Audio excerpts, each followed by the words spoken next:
today. So we'll be in John 13 and looking at verses 20 through 32. So just to kind of set this up while you're turning there so we can read along together, an important thing for John, the Gospel of John in particularly, is this interplay between light and darkness. And so from the very beginning of John's book, which is one of the 4 accounts of Jesus' life that we have in the Bible, we are told that Jesus is the light of the world and that he was sent into darkness, but the darkness did not understand him.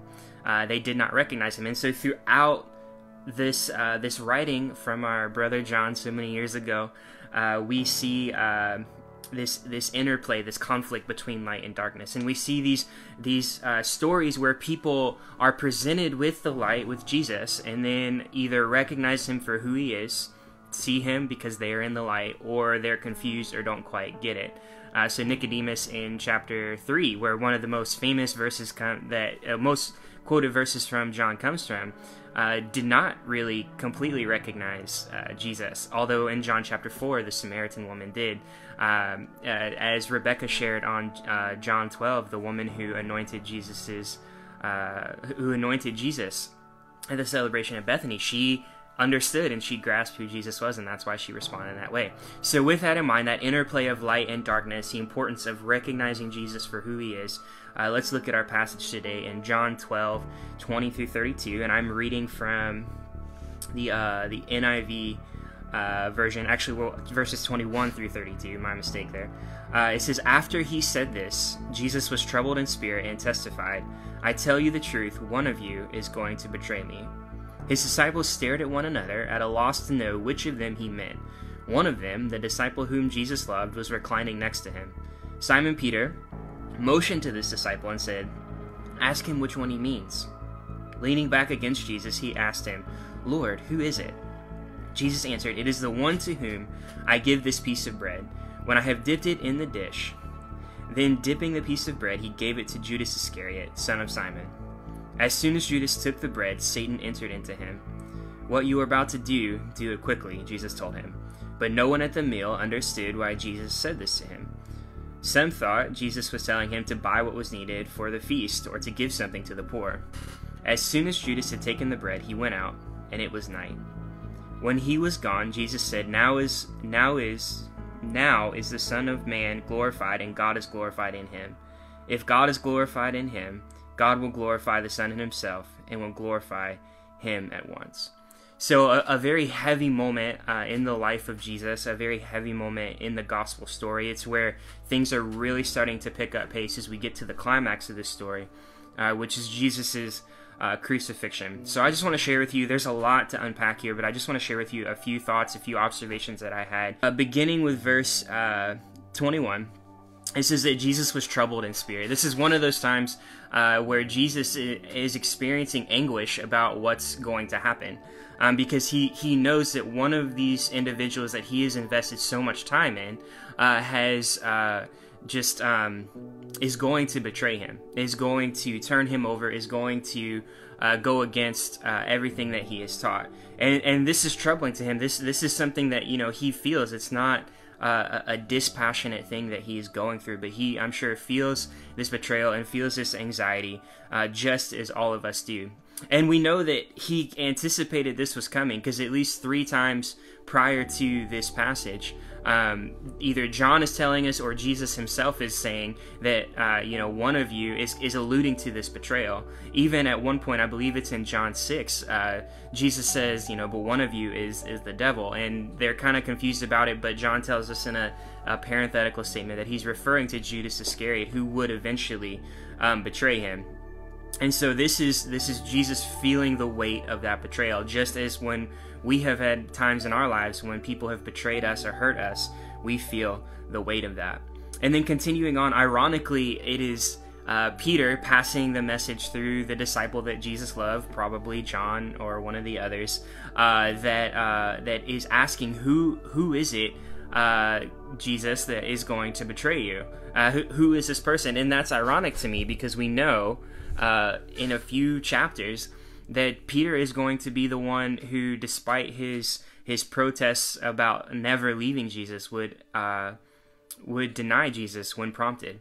That Peter would, when pushed on it, say that he did not know Jesus and that he was not part of his. So here, I think this is a little bit of irony, a little maybe even foreshadowing that Peter is so concerned about who is going to be the one who betrays Jesus.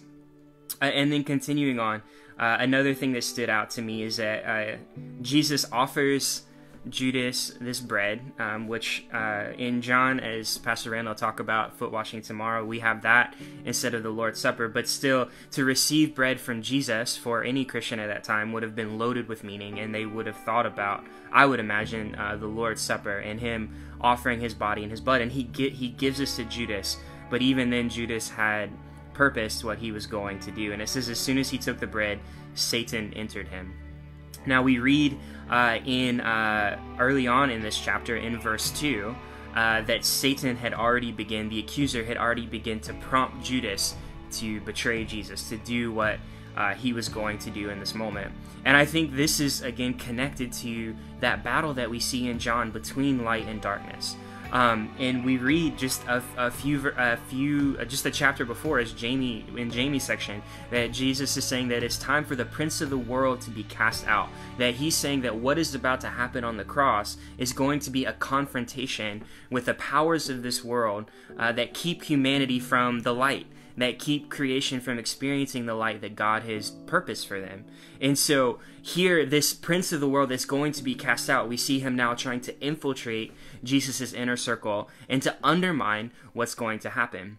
But as we know at the story ends, the irony of this all is that what was meant for a betrayal, what was meant to stop the mission of Jesus, actually only pushes it forward.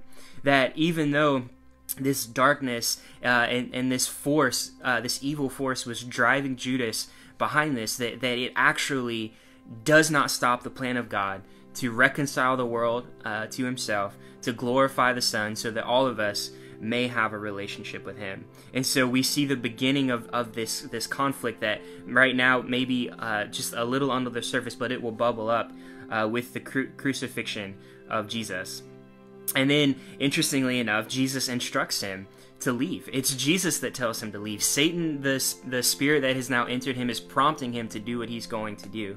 But in the end, I think John is trying to tell us that Jesus is still in control of the situation.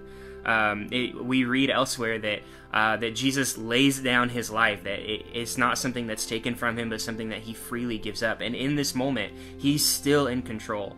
And so he is the one to say, what you're about to do, just go ahead and go do it. So even though it's the spirit of the accuser, the spirit of Satan that Judas is following, Jesus is in control. And even later, just as Judas is driven by the devil in this instance, disciples of Jesus, as we read just a little bit later, will receive the Holy Spirit and are then driven by that spirit that's inside of him. And so the actions are coming from whatever spirit you allow to reside in you, whether that be light or darkness. And so I find that very interesting. And then lastly, what I do want to point out is in verse 30. It says, and as soon as Judas had taken the bread, he went out, and it was night. Now, I think what John is trying to demonstrate to us here is not just the time of day it is, but to indicate that now Judas is completely walking in darkness. That he'd had the privilege of walking with Jesus in the light, of being close to the light, but even then we see that he didn't understand it and that he didn't receive it. And now he has fully given himself over to chase the promptings of the devil and to betray the light of the world. He has given himself over to the darkness. We read in other accounts of the betrayal of Jesus that ultimately Judas hangs himself. He kills himself. And I think, again, this is a misunderstanding of who Jesus is. Because I think had Judas gone to Jesus afterwards, after the resurrection and everything had transpired, I believe that he could have been forgiven, he could have been redeemed. And I think, and when you compare it to the story of Peter, which is just one of my favorites in the last part of John here, who denies Jesus, in a sense betrays him, not as explicitly as Judas, but he's not there for him in his time of need. He does become rehabilitated into the family of God. He is forgiven, and he is able to reestablish his place there. And so I would say that whatever you have done in your life, I think that God's forgiveness is for you. I think at times all of us will betray Jesus, if maybe not as explicitly as this, perhaps maybe in sins of omission, where we don't live up to his standard. All of us will have moments, as the Bible tells us, where we will fall short of God's glory, and we will fall short of actions that are worthy of the one that we say we follow. But regardless of how severe we may think it is, or how severe or how guilty or whatever shame we may feel, I think just as for Peter, and unfortunately Judas was not able to realize this, that there is forgiveness and there is grace, and that when we betray him, that we can come back. But ultimately, I think the truths here for us to remember and to lean into for Easter, in summary, is that Jesus is the light of the world, that there are forces in this world that are trying to stifle the light and the life that he has to offer. But even with their best shot, infiltrating his group and trying to undermine what he's doing, even then, they cannot stop what God is doing. That regardless of how dark the darkness is, that ultimately the light of the world, who is Jesus Christ, ultimately he will be glorified and he will win out in the end. So thank you so much for joining us today. I pray that as we go into this Easter season, that the light of the world, who is Jesus, would shine on you, and that you would have just a fresh revelation of who he is and what that means for you. And I hope that you'll join us Friday night for our Good Friday prayer service. And don't forget Pastor Randall tomorrow talking about John 13, foot washing. It's going to be good. So thank you so much for tuning in, and God bless.